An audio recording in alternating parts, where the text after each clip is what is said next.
로마서 이게 8장은 너무너무 중요한 장이어서 어느 성경학자는 그렇게 말할게요. 그럴 일 없겠지만 만약에 성경이 모두 불타서 없어진다 하더라도 이 로마서 8장만 있으면 우리가 구원받을 수 있을 것이다. 성경 전체 가운데서 로마서가 굉장히 중요하고 아마 로마서 가운데서도 핵심이라 할 수 있는 이 로마서 8장 되지 않을까 싶습니다. 그래서 우리가 한번 또 들어보고 또 다음에 또 제가 설교하면 또 더 깊이 있게 하겠지만 또 저도 이 로마서 말씀을 계속 읽다가 어려우니까 계속 읽고 하다 보니까 조금 깨달아지고 조금만 깨달아져도 이게 영원한 하나님의 생명의 말씀이고 이 길이 분명하구나 해서 제가 더 크게 생각했던 거를 놓게 되더라고요. 다르게 말하면 이제 가치관의 변화를 주더라고요.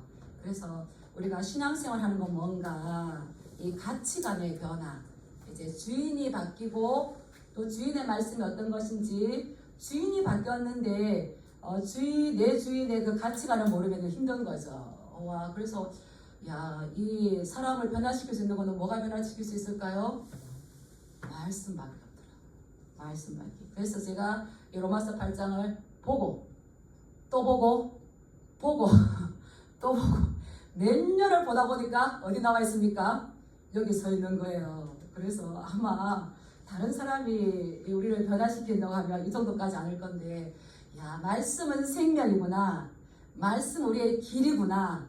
말씀이 우리를 변화시키는구나. 이게 정확하게 되는 건데 이 말씀 가운데에서 우리가 더 온전히 하나님의 뜻과 계획하신 가운데 들어가는 저와 여러분이 되길 주님의 이름으로 축복합니다. 그래서 이 로마서 8장이 얼마나 은혜로운 책이고 얼마나 중요한 책인지 사실 우리가 이 현실을 살아갈 때에 만만치 않습니다. 참 어려움이 있고 이 고난도 있고 그랬는데 그럴 때에 우리가 어디에다가 우리의 마음을 두고 어디로부터 우리의 힘을 용기를 얻을 것인가 그건 이제 우리의 선택인 거죠. 그래서 우리는 이미 그리스도 안에 들어와서 구원받은 자입니다. 로마서 8장을 보면 이미 우리가 구원을 받은 자인데 전반부와 후반부가 딱 나뉘어져요. 1장부터 8장 1절부터 17절까지가 우리가 읽은 17절까지가 이미 구원받은 겁니다. 그런데 18절부터 39절까지는 아직 아닌 거예요. 그래서 우리가 구원을 받았지만 우리가 반드시 기억해야 될 건 우리가 구원받아서 구원의 첫 열매를 땄다고 끝 열매까지 딸 수 있을까요? 아닌 거예요. 첫 열매만 따버리고 말 수도 있어요. 그래서 우리가 이 구원이 이미 받은 거지만 아직은 아니다. 요 두 사이에서 긴장 관계를 우리가 어떻게 살아가는가. 그냥 예수 믿고 그 예수님의 십자가에서 한평 강도처럼 당신의 나라에 임할 때에 저를 기억해 주십시오 해서 오늘날 네가 나와 함께 낙원에 있으리라. 예수님을 막 믿었지만 누가 가장 구원받았을까요? 한평 강도. 놀랍죠. 그러면 얼마나 좋을 건데 이제 우리가 예수님 안에 들어와서 이 과정을 계속 살아가야 되는데 이미 우리는 예수님 안에서 결코 정죄함이 없다고 선포를 받았어요. 선포를 받았지만 우리가 이 환난 가운데서 누가 우리를 끊으리요? 누가 우리를 그리스도의 사랑에서 끊으리요? 막 바울이 탄식하지 않습니까? 이렇게 한다는 건 우리가 예수님 믿었다고 우리의 구원이 다 완성된 것이 아니라 따라하겠습니다. 구원을 완성을 이루어 가야 된다. 그래서 이제 이미와 아직 사이 영어로 한다면 already not yet 이미 받았지만 벌써 받았지만 아직은 아닌 것을 여기에서 우리가 우리의 긴장 상태를 잘 유지해서 끊어져 나가는 것이 아니라 긴장 상태를 잘 유지해서 계속적으로 우리가 하나님을 노래하고 하나님을 찬양할 수 있는 아름다운 주님의 자녀들 되길 주님의 이름으로 축복합니다. 그래서 우리는 이미 구원을 받았지만 왜 이미 완사인가? 지난주에 너희가 이 세대를 본받지 말고 이 세대는 어떤 세대입니까? 하나님을 배제한 세대인 거예요. 그래서 그들은 육신의 아래에 있어서 끊임없이 사단이 주는 달콤함에 육신 아래에서 그들과 그 있는 그들 가운데서 우리가 직장 생활도 하고 서로 교제도 하고 한다는 겁니다. 그럴 때 우리가 그 본받으면 된다 안 된다? 예. 참 우리는 너무 조심해야 될 것 같아요. 저도 얼마 전에 이렇게 이제 막내와 이야기하다가 와 요즘 청년들 생각이 이렇구나 깜짝 놀랐어요. 깜짝 놀랐어요. 우리가 생각하는 것 상상 외로 우리의 청년들의 가치관은 너무나 많이 바뀌어 있다는 거예요. 너무나 바뀌어 있다는 거예요. 제가 충격을 받았어요. 근데 예를 들어서 본이 그러는 거예요. 엄마 내가 아는 직장에 그 여자 동료 3명 있는데 한 명이 결혼을 했는데 2명이 안 갔대요. 축의금도 했대요. 안 했대요. 근데 지금 청년들은 이게 당연하다 생각하는데 우린 놀래잖아요. 우와. 그런데 또 청년들은 뭐라 그러냐면 안 갈 수도 있는데 안 갈 수 있다라고 생각하지 못하는 어른들의 생각을 보고 더 놀란다는 거예요. 야, 그래서 우리가 지금 이 갭을 어떻게 서로 연결시킬 것인가 완전 다른 종족이죠. 그래서 우리는 이 하나님의 계속 말씀을 가지고 다른 어떤 것이 아니라 하나님의 말씀 우리가 전수받았던 것처럼 계속 하나님의 말씀을 가지고 계속 하나님의 말씀을 누가 너무 좋은 일이 있었어요. 축하받을 일이 있었어요. 그럼 우리 마음속에는 어떻습니까? 축하해주고 싶어. 다 같이 기뻐해주고 싶잖아요. 그런데 내가 갔지만 너는 나중에 나한테 안 올 수도 있어. 손해보니까 안 가는 거예요. 그렇게 치열한 마음 가운데서 우리는 무엇을 시켜야 될까요? 우리는 믿음을 시켜야 되는 거예요. 그래서 고든 맥도날드 목사님은 뭐랬냐면 이 시대 가운데에서 가장 격렬한 전쟁터는 아마 사람의 마음이라고 나는 믿는다. 이렇게 저렇게 할 수 있지만 우리는 선택할 수 있겠지만 세상의 문화와 세상의 유행과 세상의 타락한 것이 나를 빗도록 방치하는 것이 아니라 우린 절대적으로 그럴수록 이 세대를 본받지 말고 판단하라, 분별하라, 비판해서 내가 유익이 되냐 유익이 되지 않냐 이것이 아니고 하나님께서 나를 보실 때에 어떠한가 이거 기준을 세워가지 않으면 야 쓰나미처럼 훅훅 밀려가겠구나. 그래서 그러하다면 우리가 그러한 가치관을 가지고 살고자 한다면 말씀에서는 뭐라고 했는가 이게 이제 나오는 거죠. 우리 말씀에서는 뭐라고 했는지 한번 살펴보겠습니다. 우리 12절 말씀 읽어보겠습니다. 시작. 그러므로 형제들아 우리가 빚진 자로되 육신에게 져서 육신대로 살 것이 아니니라. 계속 위에는 육신을 따르는 사람, 영을 따르는 사람, 육신의 일을 행하는 사람, 영의 일을 행하는 사람 계속 이제 나와요. 육신의 일을 따르는 사람, 육신의 영을 따라가는 사람, 결국은 사망인데 이렇게 설명하고 난 다음에 네가 설명을 들었다면 그러므로 이제 결론적으로 로마 교인들에게 이야기하는 거죠. 이거는 세상 이방인에게 하는 이야기가 아니라 성도들에게 하는 이야기입니다. 교인들에게 하는 이야기입니다. 그래서 이 바울이 우리가 빚진 자로되 육신에게 져서 육신대로 살 것이 아니라는 겁니다. 교회 안에 여전히 육신대로 사는 사람이 있다 없다? 있다는 거예요.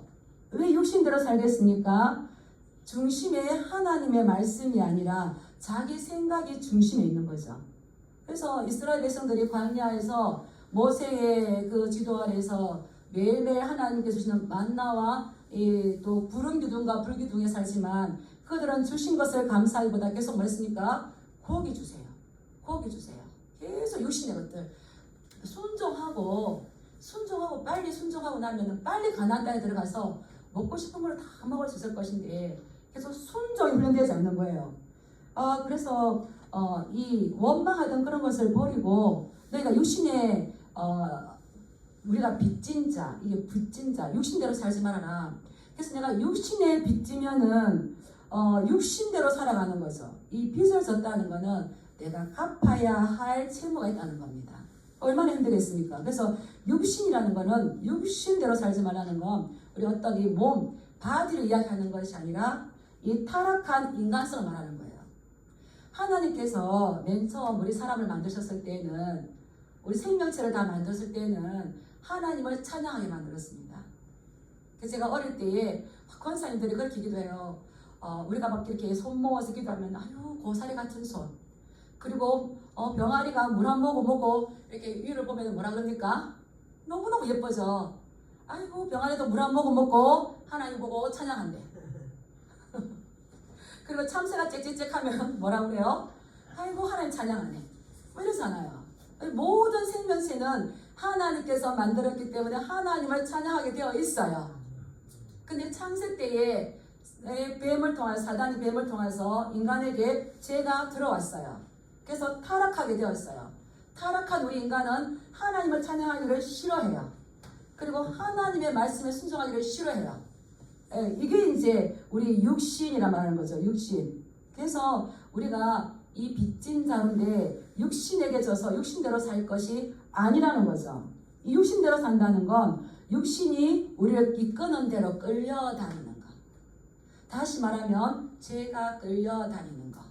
죄가 누구를 통해 만들어졌습니까? 사단이 우리를 끌고 다니는 대로 끌려다니지 않도록 하라는 거예요. 우리는 복음에 빚진 자인 줄 믿습니다. 하나님의 은혜에 빚진 자인 줄 믿습니다. 그렇다면 육신에게 끌려다니듯이 빚쟁이에게 끌려다니듯이 육신대로 행동하거나 그렇게 끌려다니서는 절대 안 되는데 따라하겠습니다. 육신대로 살 것이 아니니라. 예, 육신대로 살면 반드시 어떻게 된다고 했습니까? 13절에 보면 죽을 것이다. 지금은 너희가 이 세대를 본받아서 그 만몬신이 주는 것, 명예가 주는 것, 세상이 주는 것을 달콤하게 따라가고 있지만 우리 하나님의 말씀을 따르는 자든지 육신을 따르는 자들 똑같이 죽어요. 죽는데 여기서 죽는다는 건 뭐겠습니까? 궁극적인 종말론적인 사망이죠. 종말론적인 이 사망을 이야기하는 겁니다. 그래서 너희가 육신에게 져서 육신대로 살 것이 아니라 어떻게 되는 겁니까? 영으로서 몸의 행실을 죽이면 살리니. 따라하겠습니다. 영으로서 몸의 행실을 죽여야 된다. 예, 우리는 영으로 성령, 하나님의 영, 그리스도의 영, 이 성령을 받은 사람들이에요. 그러면 성령을 받은 사람들은 분명하게 우리가 성령 받은 사람이라는 것을 입증해 보여야 되는 겁니다. 그것이 무엇으로 나타나겠습니까? 우리의 행실로, 행함으로 나타나요. 참 성령님은 우리의 생각을 바꿔버립니다. 이 로마서를 볼 때마다 참 그렇구나, 혁명적이구나. 우리 성도님도 혁명적으로 자기 생각을 바꾸어서 이 시간에 나와 있는 줄 믿습니다. 안 그러면 못 나와 있어요. 예, 제가 혁명적이지 않았으면 이 자리에 있겠습니까? 못 나와요. 참 혁명적이구나. 그래서 성령님은 우리 마음속에서 어떤 일을 하냐면 하나님의 마음과 하나 되고자 하는 마음, 하나님의 마음이 일치되고자 하는 마음. 하나님 저는 싫어요. 저는 안 해요. 하고 싶지 않아요. 이렇게 하는데 말씀 앞에 가서 보면 기도하다가 찬송하다가 어떻습니까? 그렇게 막 고집부렸던 마음이 부드러워지고 회개하는 거죠. 그래서 참 우리가 그 딱딱했던 마음, 굳은 마음을 너에게 부드러운 마음, 새 영을 주겠다 약속하신 것처럼 딱딱하고 이 교만했던 마음들이 이제 자꾸 말씀 앞에서 우리 자신을 노출시키면 이 부드러운 마음이 되면서 주님의 뜻대로 하옵소서 있잖아요. 그래서 우리 성령님께서 우리 마음에 계신다면 하나님의 마음과 일치하고자 하는 마음을 주시고 어떻게 하면 하나님을 기쁘시게 할까? 예. 또 어떻게 하면 하나님께서 원하시는 뜻에 내가 순종하고 있을까? 이것을 많이 묵상하시고 많이 생각하시고 많이 기도하신 줄 믿습니다. 그렇게 하나님과 하나 되고자 하는 마음, 하나님을 기쁘시게 하고자 하는 마음, 하나님의 뜻에 순종하고자 하는 마음, 이렇게 있으면 나중에 우리가 어느 자리에 가 있을까요? 하나님을 기쁘시게 하는 그 자리에 가고 있다는 거예요. 그래서 우리는 이 몸으로서 우리의 행실을, 영으로서 우리의 행실을 죽여야 될 줄 믿습니다. 예, 여기 죽이다는 것은 계속적인 거예요. 반복적인 행위로 죽여야 되는데 이 몸의 행실은 생각으로 짓는 죄 얼마나 많습니까? 이 말로 짓는 죄, 습관적으로 짓는 죄, 이러한 것들은 성령을 받은 사람으로서 절대서는 안 되는 것들을 우리가 분별할 수 있어야 돼요. 그래서 이걸 죽인다는 말은 다나투테, 한번 따라해 보실까요? 다나투테. 예, 이것은 굉장히 강한 건데 죄를 이기는 최선의 방법은 뭘까요? 죄를 아예 죽여버리는 거예요. 제가 청소년들을 이렇게 할 때에 네가 지금 네가 하는 그 죄를 네가 죽이지 않는다면 그 죄가 나중에 너를 죽일 수도 있어. 참 무서운 거죠. 근데 그때는 몰라요. 그때는 몰라요. 다르게 말하면은 네가 이 죄를 해결하지 않는다면 나중에 우리가 어떤 길로 가고 싶어 할 때에 이 죄가 우리의 발목을 잡아버리죠. 그래서 이것을 죄를 이기는 최선의 방법은 내가 그것을 죽여야 되는 거야. 그리고 내 자신이 어떤지를 알아야 돼. 내가 어느 데에 내가 약한가. 돈에 약한 사람이 있을 것이고 친구에 약한 사람이 있을 것이고 명예에 약한 사람이 있을 것이고 그럴 때에 그런 유혹 앞에서 내 자신을 가볍게 해서는 안 된다는 거예요. 그래서 그때 내 몸의 행실을 어떻게 해야 된다고요? 죽여야 되는 거예요. 죽여야 된다는 거예요. 이거 다나투텐데 꼼짝 못하게 하는 거예요. 죽이지 않으면 이게 항상 나와요. 그리고 단호하게 끊어버린다는 거예요. 그래야 죄가 우리를 사망으로 끌고 가지 않아요. 그래야 우리가 육신에게 져서 더 이상 걸려다니지 않아요. 그래서 우리는 이 다나투테 매일매일 그 삶들 매 순간마다 지속적으로 죽이고 했을 때에 이제 우리는 하나님께서 자유스럽게 쓸 수 있는 성령의 사람이 되는 줄 믿습니다. 예, 그렇게 죽이는 건 우리는 죽일 수가 없어요. 따라하겠습니다. 성령님께서 우리에게 힘을 주신다. 네, 그렇다면 우리 어떻게 될 건가? 우리 14절 한번 읽어보겠습니다. 시작. 무릇 하나님의 영으로 인도함을 받는 사람은 곧 하나님의 아들이라. 몸의 행실을 죽이는 방법은 뭐가 있겠습니까? 하나님의 영으로 인도함을 받는 거예요. 우리는 하나님의 자녀인 줄 믿습니다. 하나님의 아들인 줄 믿습니다. 우리를 가슴 술래게 하고 우리를 어떤 목표로 주게 하고 우리를 이끌어가는 것이 나의 가치관입니까? 말씀입니까? 내 욕심입니까? 아멘. 아주 조심스럽게 말씀. 예, 그 풍성한 삶을 사시기에 주님의 이름으로 축복합니다. 아멘. 예, 하나님의 영으로. 이렇게 우리가 하나님의 자녀면 우리 속에 성령님이 들어가 계셔요. 그래서 하나님께서 성령님을 통하여서 우리에게 말씀해 주세요. 말씀해 주실까요? 안 해주실까요? 내가 가면 너희를 위해서 보혜사 성령을 보내줄 건데 그 성령은 너희에게 오면 너희에게 모든 것을 가르쳐 알게 하실 거였어요. 어떤 사람은 이게 교만해가지고 나는 목사님 안 가르쳐도 다 알아요 이런 분이 있어요. 그게 아니고 성령님이 오시면 우리에게 뭘 가르친다고 했어요? 죄에 대해서, 의에 대해서, 심판에 대해서. 성령님은 그냥 본인의 말씀하시는 것이 아니라 스스로 말하지 않고 오직 들은 것을. 성령님은 자신의 말하지 않아요. 누구의 말씀하실까요? 하나님의 말씀, 예수님의 말씀. 그래서 내가 성령 인도함 받는가? 난 알아요. 이게 아니고 말씀 나오시는 거죠. 말씀. 그래서 이 성령께서 우리 인도하시는데 제가 개인적으로 참 좋아하는 말씀이 있어서 한번 나누기를 원합니다. 한번 띄워주세요. 10편, 16편 7절 한번 읽어볼까요? 시작. 나를 훈계하신 여호와를 송축할지라 밤마다 내 양심이 나를 교훈하다. 예, 이 다윗이 쭉 보니까 나를 훈계하신 여호와를 찬송한대요. 그 훈계하신 하나님이 한 번만이 아니라 언제마다 밤마다 내 양심을 교훈해 주는 거예요. 네, 가르쳐 준다는 거예요. 그래서 이제 저도 이렇게 그냥 당연히 해도 크게 나쁘지 않은 건데 어떤 일들을 했었는데 마음이 내 양심이 무거운 거예요. 무거워서 왜 이러지? 또 그 뒷날도 이렇게 마음이 밤에 조용할 때에 내가 하나님 앞에 1대1로 내가 누웠을 때에 양심이 힘들더라고요. 그래서 왜 이러지? 하나님이 어떤 일입니까? 이렇게 함께 속삭여 주시는 거예요. 예, 네가 그때 꼭 그렇게 했어야만 됐니? 이렇게 말씀하신 것 같았어요. 계속 하고 나니까 10편, 16편, 7절 말씀 나와요. 나를 훈계하시. 밤마다 내 양심이 나를 훈계하시구나. 네가 그렇게 해도 되지만 그렇게 하지 않고 참았을 때에 더 아름다웠을 것 같다. 그래서 제가 어떻게 할게요? 뒷날 깨닫고 난 다음에 그분에게 가서 제가 이러이러해서 잘못했습니다. 이렇게 이야기했어요. 그러니까 그분이 어이구 가르치지 않아도 어떻게 그리 알아서 잘하냐 그래요. 누가 가르쳐 주셨을까요? 성령님께서. 그래서 관계가 더 아름다워진 적이 있었는데 성령님은 우리를 하나님께서 기뻐하시는 뜻을 행할 수 있도록 우리를 올바른 관계 가운데 이끌어 주세요. 그리고 성령님께서 기뻐하지 않는 것을 저지시켜 주셔요. 막아 주세요. 그럴 때에 성령님의 이 교훈을 잘 받아들이시기 바랍니다. 그래서 다윗 될 수 있었던 것은 밤마다 자신의 양심을 교훈하는 이 하나님을 계속 송축하며 그 하나님 계속 감사하며 그 하나님과 함께 계속 같이 했을 때에 그 성군 다윗이 될 수 있었구나.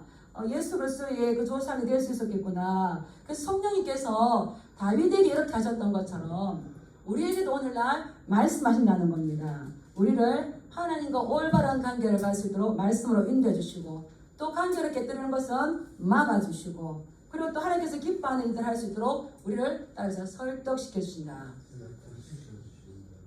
근데 우리가 너무 바쁘면 예수님께서 성령님께서 설득하는 소리를 들을까요? 못 들을까요? 굉장히 내 자기 중심으로 가요. 그래서 우리는 이 하나님 앞에 좀 앉아있는 시간이 필요합니다. 하나님께서 말씀하실 수 있도록 내 마음에 공간을 좀 만들어 놓는 게 필요합니다. 내 마음의 여지. 그랬을 때 이렇게 우리 울림 있잖아요. 꽉 차면 할 수가 없어요. 그래서 우리가 이 일은 정말 하기 싫어요. 이럴 때 하나님께서 그래. 저는 이제 어떻게 했냐면 찬송가 496장 전도를 1년 하고 2년 하고 뭐 없었어요. 그래서 하나님 열매도 없는데 이제 안 나가렵니다. 실망스럽죠? 근데 찬송가 496장이 나오는 거예요. 씨를 뿌릴 때에 나지 아니할까 슬퍼함이 심히 애탈지라도 나중 예수께서 칭찬하시리니 기쁨으로 단을 거두리로다. 씨를 뿌리는데 나지 않는 근데 너무 정확하게 슬퍼함이 심히 애탈지라도 그것이 중요한 게 아니라 누가 칭찬하신다고요? 나중 예수님께서 칭찬하신대요. 예수님께서 하나님께서 아버지께서 성령님께서 그 찬송을 가지고 누구를 지금 설득하고 계시는 겁니까?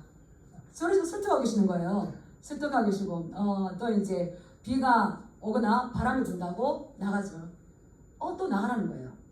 참 그런 거 보면서 성령님은 나를 설득하시는구나. 그리고 기쁨으로 단을 거두리로다. 그럴 때에 제가 이 찬송가가 언제 만들어졌는지를 봤어요.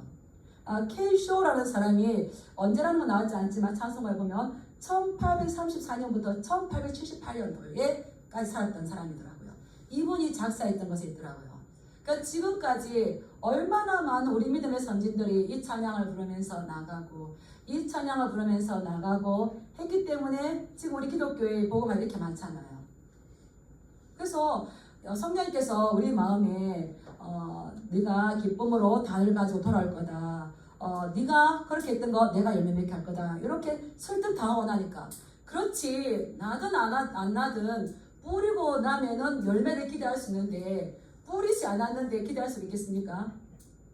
그 무렵에 저희 어머니께서 유명한 말씀하시더라고요. 땅은 욕심이 없어서 심은 대로 다 싹을 낸대요. 아이고 참 그렇죠. 그렇죠. 그래서 하나님께서 우리에게 이 성령님으로 말씀으로 또 이 찬양 가사로 누군가의 기도를 통해서 누군가의 대화를 통해서 우리를 설득하시고 그렇게 하면 안 돼 저지하시고 또 격려해 준다는 겁니다. 그러한 성령님의 이 인도함을 받는 사람이 누구라고요? 하나님의 아들이라는 거예요. 그럴 때 그런 사람은 하나님을 뭐라고 부를 수가 있는 겁니까? 따라합시다. 아빠, 아버지. 물어보셨죠? 우리 그러면 15절 말씀 한번 읽어보겠습니다. 시작. 너희는 다시 무서워하는 종의 영을 받지 아니하고 양자의 영을 받았으므로 우리가 아빠 아버지라고 부르시느니라. 우리는 이제 양자의 영을 받았어요. 그래서 아빠 아버지라고 불러요. 아빠 아버지라고. 이거 얼마나 좋은 말씀입니까? 우리는 예수 그리스도를 나의 주인으로 영접하는 순간 양자의 영을 주시는 거예요. 우리가 다시 태어나는 거예요. 거듭나는 자가 되는 거죠. 그렇다면 이제 더 이상 종에 되어서 주인을 두려워하는 것이 아니라 그 주인을 우리는 아빠 아버지라고 부르는 거예요. 로마 시대 때의 아버지, 이 가장의 권한은 굉장히 컸대요.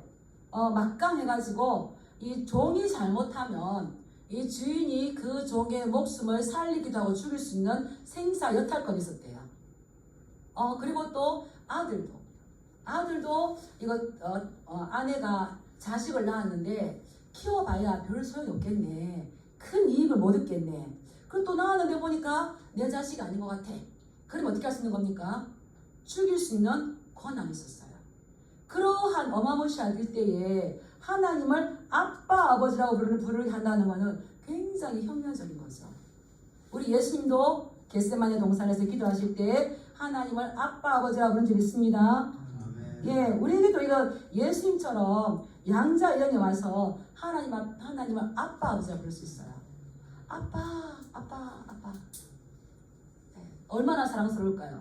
이 어린아이가 제잘거리면서 천진스럽게 이 아빠에게 친근감 있게 자기의 모든 사정을 다 털어놓고 이야기할 때 어떤 체면이 중요한 게 아니죠. 그 하나님을 아빠 아버지라고 부르시는데 아이가 아빠 아버지를 부르시는데 어떤 아빠가 그 아이의 부르짖는 소리를 외면할까요? 그래서 부르짖느니라 이 말은 큰 소리를 외치는 거예요. 따라하겠습니다. 하나님은 나의 아빠십니다. 나의 아빠십니다. 그렇죠. 예수님은 나의 주인이십니다. 나의 주인이십니다. 하나님은 나의 아빠십니다. 나의 아빠십니다. 힘들고 어려울 때 이거를 부르짖으면 놀래가서 도망가는 거예요. 예, 우리 어려움들이 놀래가 도망가요. 우리를 슬쩍하게 힘들게 했던 이 사단이 도망가는 거예요. 우리의 정체성을 분명하게 하시기 바랍니다.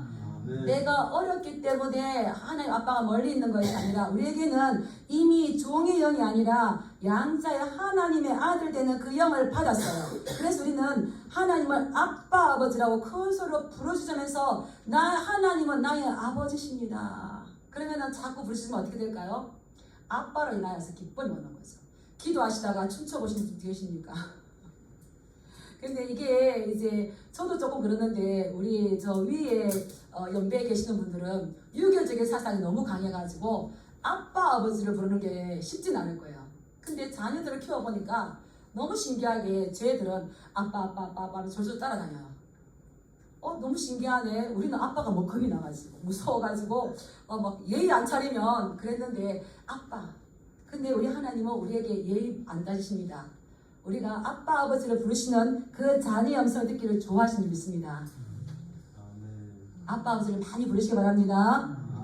예. 그럴 때에 우리가 다시 또 볼 게 있어요. 우리를 이렇게 하나님의 자녀라고 우리를 증언해 주신 분이 계시는데 16절 한번 보겠습니다. 시작. 성령이 친히 우리의 영과 더불어 우리가 하나님의 자녀인 것을 증언하시나니. 우리가 하나님의 자녀인 것을 성령님이 증언하시는데 우리의 영과 더불어 우리가 하나님의 자녀인 것을 성령님이 우리 영과 함께 증언하시나니. 여기서 보면 계속 함께라는 게 있는데 우리나라 성경에는 이게 이제 번역이 안 돼 있어요. 그래서 성령이 친히 우리의 영과 더불어 우리가 하나님의 자녀인 것을 성령과 함께 우리 영과 함께 이것을 증언하시는 게 있어요. 그래서 내 자신만 하나님의 자녀라는 것을 부르짖는 것이 아니라 성령님만 하는 것이 아니라 성령님께서 말씀하셨을 때 내 영이 함께 증언한다는 거죠. 하나님께서 말씀하실 때 우리가 새롭게 태어난 자들이기 때문에 말씀하신 하나님의 음성을 들을 수가 있는 거죠. 또 17절에 보면 자녀이면 또한 상속자 곧 하나님의 상속자요 그리스도와 함께한 상속자니 우리가 그와 함께 영광을 받고 고난도 함께 받아야 할 것이다. 성령님은 우리가 하나님의 자녀가 되고 양자의 영을 받았는데 우리가 독단적으로 개인적으로 신앙생활을 하는 것이 아니라 우리는 성령님과 함께 그리스도와 함께 교회 공동체는 더 나아가서 우리는 누구와 함께 이 신앙생활을 하는 겁니까? 지체들과 함께라는 거예요. 그래서 우리가 하나님과 함께 영광도 받고 함께 상속자가 받는데 우리는 이 교회 생활을 하나님께서 우리 모두를 부르셨어요. 그래서 내 개인적인 신앙생활을 하면 안 된다는 겁니다. 지체들과 함께 성령님과 함께 돌아보면서 함께 하나님 앞에 서야 되는 거죠.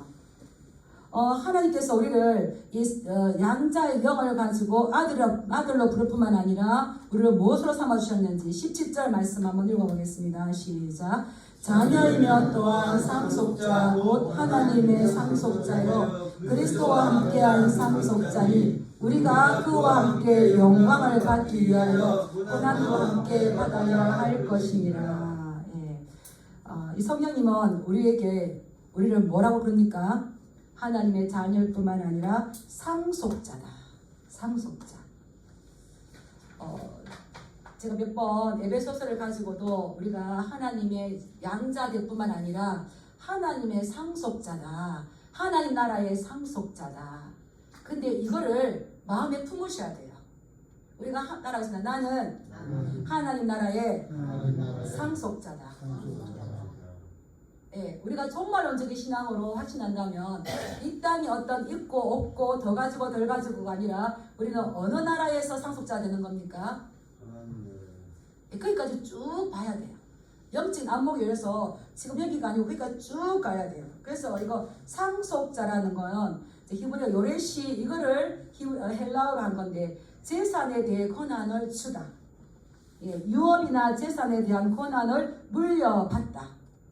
그래서 로마 시대 당시에 아버지로부터 가정의 재산을 물려받았대요. 그래서 네가 자녀이고 네가 상속자다.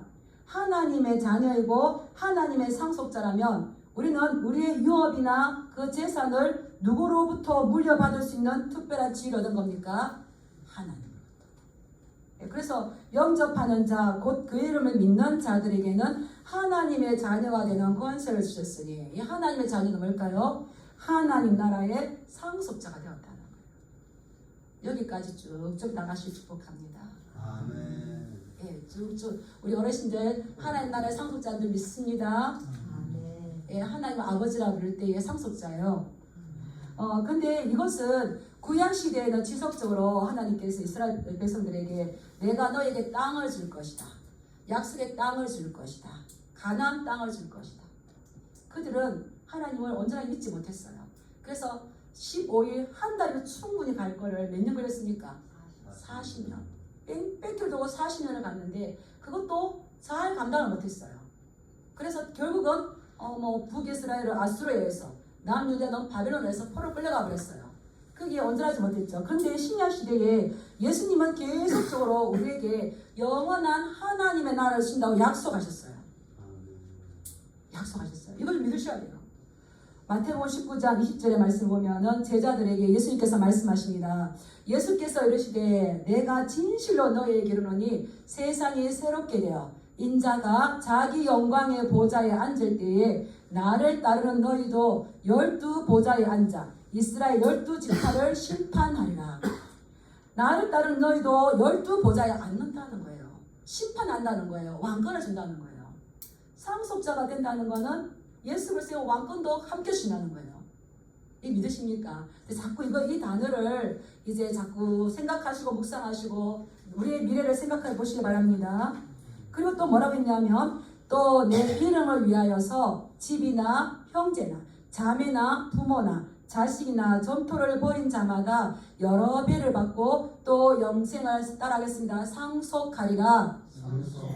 상속하리라. 네, 상속을 주신다고 했어요. 그리고 마태복음 25장 34절에 보면 그때의 임금이 그 오른편에 있는 자들에게 이르시되 내 아버지께 복받을 자들이여 나와 창세로부터 너희를 위하여 예비된 나라를 상속받으라. 상속받는 거예요.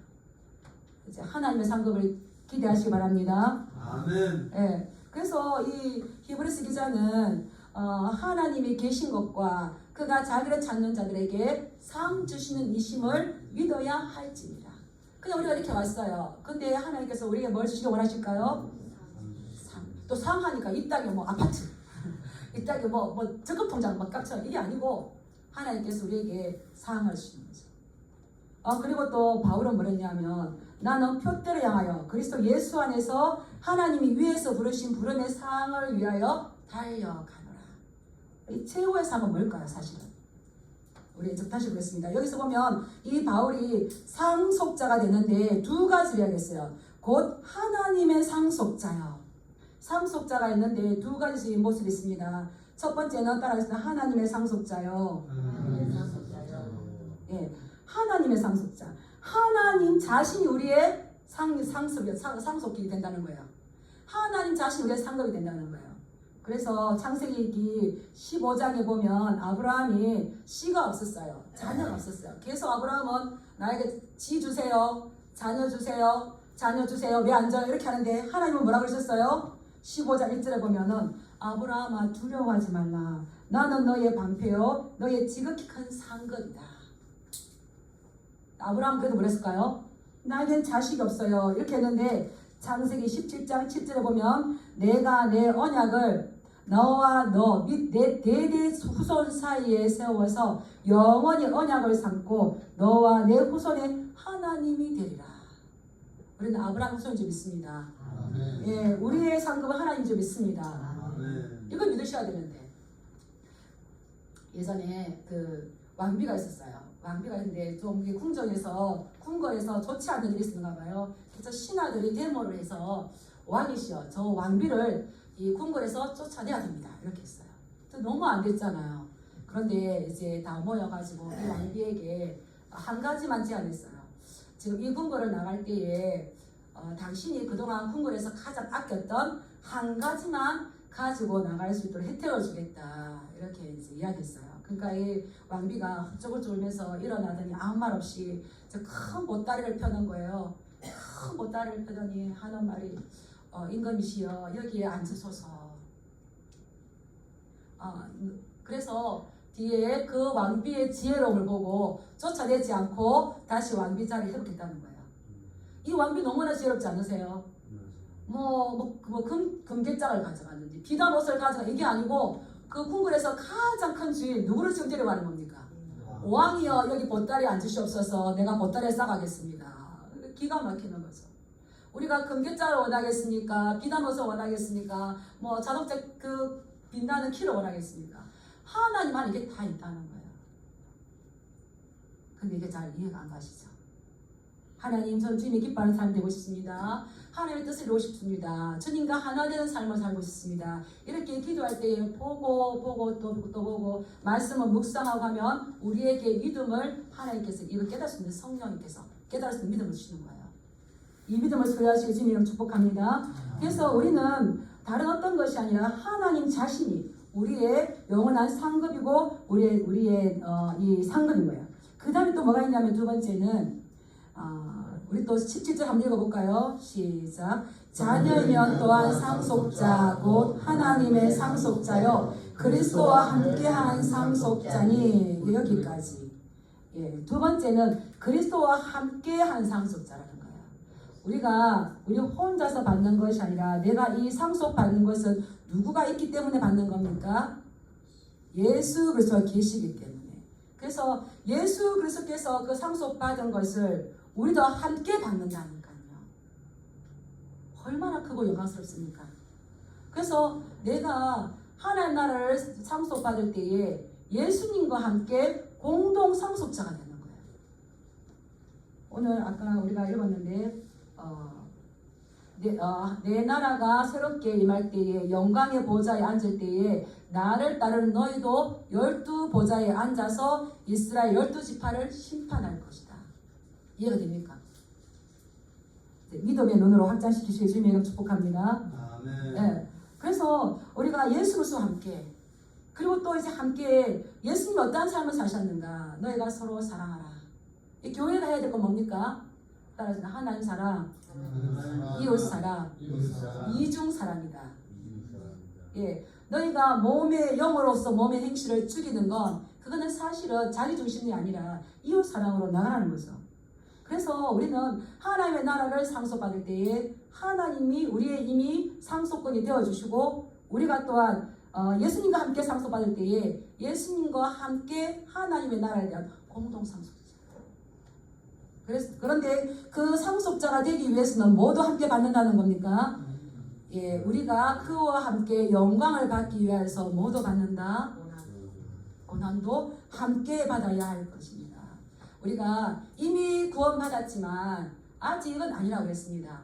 이미와 아직 사이를 살아갈 때에 다음 주에 제가 한번 뒷부분 하고 싶은데 이 너무나 큰 일들이 있어요. 환란이나 공고나 박해나 기근이나 적시나 위험이나 칼이나 어려움들이 있어요. 이 어려움들이 있을 때에 혼자서 이 길을 갈 수가 있을까요? 혼자서 갈 수 없는 겁니다. 누구랑 같이 가야 될까요? 교회 공동체가 같이 가야 돼요. 교회 공동체가 함께 이 길을 가야 되는 거예요. 그래서 우리가 하나님의 자녀라면 함께 그 상속을 받기 전에 함께 고난을 받을 건데 이 고난을 받을 때에 우리가 예수님과 함께 그리스도와 함께 지체들과 함께 이 고난을 이겨내는 교회 공동체의 중요성을 다시 우리는 한번 되새겨봐야 되는 거예요. 그런데 오늘날 우리가 이 신앙생활 나 혼자도 바쁜데 아닌 거죠. 그래서 교회에 우리 역할이 있습니다. 한번 따라하겠습니다. 예배, 또 선교, 성경 공부, 봉사, 코이노니아, 교제. 근데 예배만 들고 가면 안 되는 거예요. 나 혼자 신앙생활에 바쁜데 그러면 안 되는 거예요. 반드시 뭐가 있어야 되겠습니까? 서로 봉사하고 서로 교제를 통하여서 서로 실족된 가운데 가지 않도록 특히 오늘날에는 나 너무 힘들어해서 이단에 많이 빠져요. 이단에 빠지지 않도록. 그래서 서로 힘을 주고 내가 힘을 줄 때도 있지만 내가 힘을 받을 때도 있고 그렇게 해서 우리가 이 하나님 나라의 상속자의 길을 완성시켜 나아가야 되는 이 과정에 있음을 잊지 마시고 또 이 한 주간도 서로 위해서 기도해주고 서로에게 힘이 되어주면서 하나님의 나라를 완성시켜 나가는 저와 여러분들 되길 주님의 이름으로 축복합니다. 예, 기도하겠습니다.